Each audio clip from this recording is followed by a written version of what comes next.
नमस्कार साथियों, आपका स्वागत है आपके अपने यूट्यूब चैनल पे। और आज हम लोग पढ़ेंगे साइंस में 7वां है, ठीक है ना? तो आप लोगों का सहयोग रहेगा तो हो सकता है कि हम डिजिटल बोर्ड ले लें। तो आप लोग कोशिश करके अच्छे से देखिए और 2x में देखिए, कोई दिक्कत नहीं है, लेकिन फुल वॉच करिए। आप लोगों को वीडियो अच्छा लगेगा तो लाइक से सब्सक्राइब करिएगा। और साथ में एक मोटिवेशन है कि इंसान की क्षमता है, उसकी इच्छा शक्ति और संकल्प से कहीं ज़्यादा है। कोई काम असंभव है या तो सिर्फ एक बहानेबाजी है। एक और है कि दूरदृष्टि, पक्का इरादा, कड़ी मेहनत। अगर ये तीनों को अगर सफल पा लिया जाए, तीनों से कड़ी मेहनत से कर लिया जाए कार्य, अनुशासन से, तो ये हमारा कार्य कोई भी ऐसा चीज नहीं होगा जो रुकेगा। तो ये चीज ध्यान रहे। और अंतरिक्ष विभाग का स्थापना कब हुई थी? अंतरिक्ष विभाग की स्थापना कब हुई थी? 1863 में, 1972 में, 1969 में और 1965 में। तो इसका आंसर हो जाएगा बी, 1972 में अंतरिक्ष विभाग की स्थापना हुई थी, 1972 में। अंतरिक्ष में जाने वाली पहली महिला कौन थी? प्रथम महिला Yuri Gagarin, Santosh Yadav, बेलात्रिस्ना Tereshkova, Bachendri Pal. इसका आंसर हो जाएगा, देखिए, यूरी गगारिन हो जाएगा। नहीं नहीं नहीं, यूरी गगारिन नहीं, अंतरिक्ष में पूछ रहा है ना, तो इसका सी हो जाएगा, बेलस्तीना तेरेस्कोवा। ध्यान रहे। और आगे हम लोग बढ़ते हैं। सोडियम का प्रतीक है, सोडियम का प्रतीक है, इसमें सी हो जाएगा, एन ए, एन ए। ठीक है, तो इसका आंसर हो जाएगा सी। आगे एयू, एजी, सीयू तथा एफई में सबसे अधिक तन्य, तन्य मतलब कि तन्यता उसमें हो, जल्दी से टेढ़ा हो जाए, ठीक ना? तो वो देखिए, इसमें आंसर क्या हो जाएगा? आंसर इसका ए हो जाएगा, एयू, एयू। ठीक है, ये सबसे तन्य अधिक है। आगे 18 कैरेट में कितना प्रतिशत शुद्ध सोना पाया जाता है? शुद्ध सोना कितना प्रतिशत पाया जाता है? तो देखिए, ये याद रहे कि 24 कैरेट का जो सोना होता है वो शुद्ध होता है। कैरेट मने कैरेट है, कैरेट का जो सोना होता है शुद्ध होता है। ठीक, तब देखिए, शुद्ध मतलब 18 यानी कि 24 बराबर अगर 100% है, तो 18 बराबर कितना हो जाएगा? 100 अब बट्टा में 24 गुणे में 18, तो 6 चौके 24, 6 3 18 और 3 4 25 संयम हो गया, तो 25 गुणे 25 गुणे 3, 25 3 75। तो ये याद रहे, ये याद रहना चाहिए कि 75% जो होता है वो शुद्ध 18 कैरेट होगा। ठीक है, आगे डायनामाइट में मुख्य रूप से होता है टीएनटी, नाइट्रोग्लिसरीन, फिक्रिल अम्ल और आरडीएक्स। तो डायनामाइट का आविष्कार किसने किया था? नोबल, नोबल, अल्फ्रेड नोबल ने। और इसमें नाइट्रोग्लिसरीन पाया जाता है, मुख्य रूप से नाइट्रोग्लिसरीन पाया जाता है। तो इसका आंसर हो जाएगा 6 का बी। आगे सिंदूर, फाखड़ा किसे कहते हैं? इसमें लाल रेड है, एच जी एस है, दोनों है, इनमें से कोई नहीं है, तो 7 का आंसर हो जाएगा बी। ठीक है ना, एच जी एस, सिंदूर का या भाखड़ा कहते हैं इसको। एफी का रासायनिक प्रतीक क्या है? एफी जो होता है रासायनिक प्रतीक, ठीक है, किसका? टीन का, लोहे का, तांबा का, एल्युमिनियम का। एफी जो होता है लोहे का होता है। तो 8 का हो जाएगा बी। आगे हम लोग पढ़ते हैं। अंतरिक्ष में प्रवेश करने वाली प्रथम महिला कौन थी? अंतरिक्ष में प्रवेश करने वाली प्रथम महिला कौन थी? तो इसका आंसर हो जाएगा कल्पना चावला। ठीक है, आगे हम लोग बढ़ेंगे। चंद्र तल पर मनुष्य को मनुष्य को उतारने वाला प्रत्यक्ष अंतरिक्ष यान है स्पुतनिक, अपोलो 11 टू लूना 16 और अपोलो 21। तो इसका आंसर हो जाएगा भी अपोलो 2, अपोलो 11। ठीक है ना। विदेशी भूमि से छोड़ा गया भारत का पहला वैज्ञानिक उपग्रह रोहिणी, आर्यभट्ट, अप्सरा, इनसेट 2 है।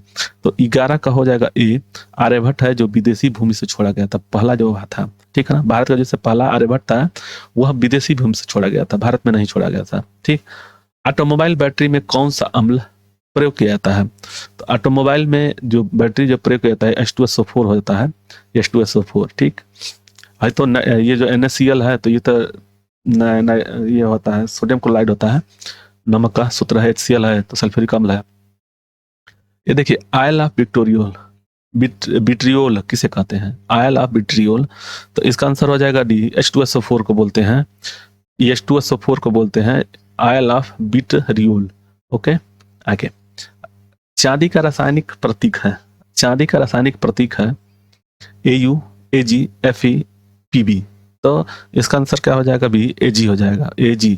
ये जो होता है PFE, ये फिर लोहा का प्रतीक है। ठीक, आगे सल्फर के अणु का सही सूत्र क्या है? सल्फर के अणु का सही सूत्र क्या है? तो इसका आंसर क्या होगा? इसका आंसर हो जाएगा ये S8 दिया हुआ है, S4, S8, 810, 82, S2, तो ये 8 है, S8। आगे C2H2SOH का सूत्र है, इथाइल अल्कोहल, क्लोरोफिल, सिरका, शक्कर। तो इसका आंसर हो जाएगा इथाइल अल्कोहल। ओके, आगे डाइफ्लोरोमीथेन बाजार के किस नाम से जाना जाता है? बाजार में किस नाम से? फ्रियान 12, क्लोरोफार्म, गमैक्सीन और एक्सपरीन। तो इसका आंसर हो जाएगा 17 का ई, फ्रियान। डाइक्लोरो और डाइफ्लोरो मीथेन बाजार में किस नाम से जाना जाता है? तो फ्रियान 12 के नाम से जाना जाता है। आगे क्विक सिल्वर का रासायनिक नाम है। क्विक सिल्वर पारद या पारा, चांदी, स्वर्ण और तांबा। तो इसका आंसर हो जाएगा 18 का ए, क्विक सिल्वर। 18 का ए, पारद। निम्नलिखित में से भारी धातु है? एल्युमिनियम, तांबा, चांदी, यूरेनियम। तो इसका आंसर हो जाएगा 19 का डी, हो जाएगा यूरेनियम। ठीक, निम्नलिखित में ये जो दिया हुआ है कि पीतल, तांबा, जर्मन सिल्वर में कौन सब में पाया जाता है? सब में पाया जाता है। जर्मन सिल्वर में कौन सबसे पाया जाता है? तो तांबा, सिलिकॉन, कार्बन, सोना। तो इसका हो जाएगा ए, तांबा में।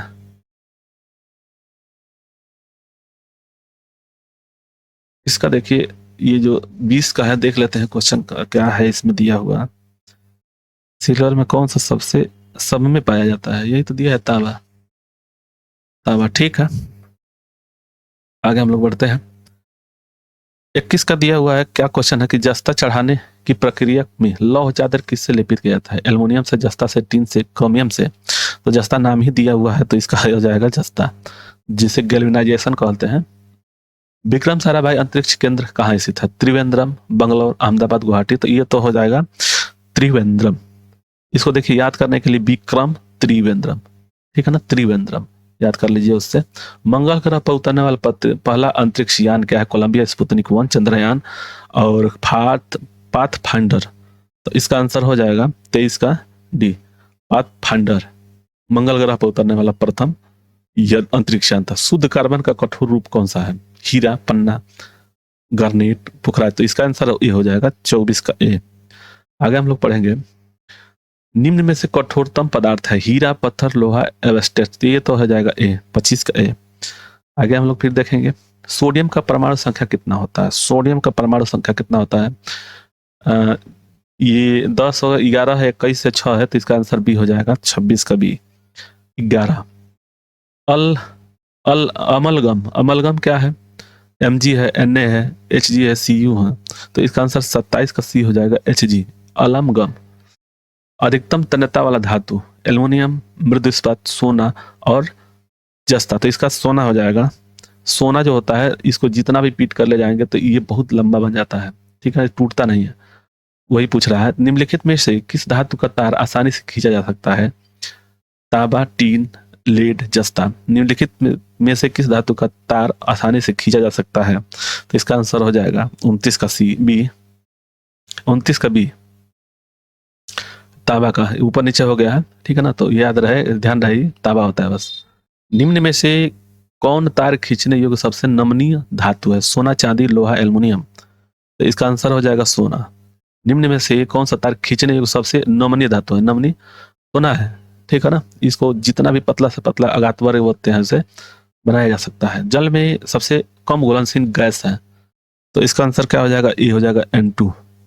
ठीक, आगे CaCO3 कार्बन का प्रतिशत है?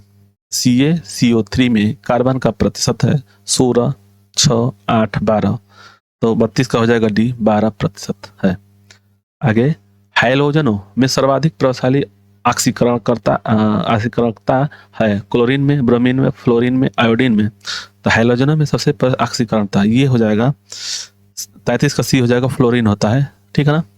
आगे अम्ल वर्षा मुख्यतः किस गैस के कारण होती है? N2CO3SO2CO। तो इसका आंसर हो जाएगा 34 का सी हो जाएगा, सोडियम ऑक्साइड से होता है। मीथेन का रासायनिक सूत्र क्या है? मीथेन का रासायनिक सूत्र क्या है? तो इसका आंसर हो जाएगा CH4 होता है मीथेन का, ठीक है। आगे सोडा वाटर बनाने के लिए कौन सी गैस प्रयुक्त की जाती है? NO, CO, CO2, SO2। Soda water बनाने के लिए, तो इसका आंसर हो जाएगा CO2। सोडा वाटर बनाने के लिए कौन सा गैस प्रयुक्त की जाती है? तो वह CO2। आगे तत्वों का सबसे पहले वर्गीकरण किया था? तत्वों का सबसे पहले वर्गीकरण ग्रेगर जलमेंडल, न्यूलैंड, डेवेरियन या डार्विन। ठीक, तो इसका आंसर हो जाएगा न्यूलैंड। 37 का हो जाएगा बी। आगे हम लोग बढ़ेंगे तो देखेंगे कि 38 नंबर क्वेश्चन आ रहा है कि रासायनिक यौगिक का सबसे छोटा प्रभावी यूनिट है परमाणु, अणु, इलेक्ट्रॉन, प्रोटॉन। दिया हुआ कि रासायनिक यौगिक का सबसे छोटा संभावी यूनिट है, तो इसका हो जाएगा अणु होता है, उसको अणु बोलते हैं। ठीक है, सबसे छोटा संभावित यूनिट है।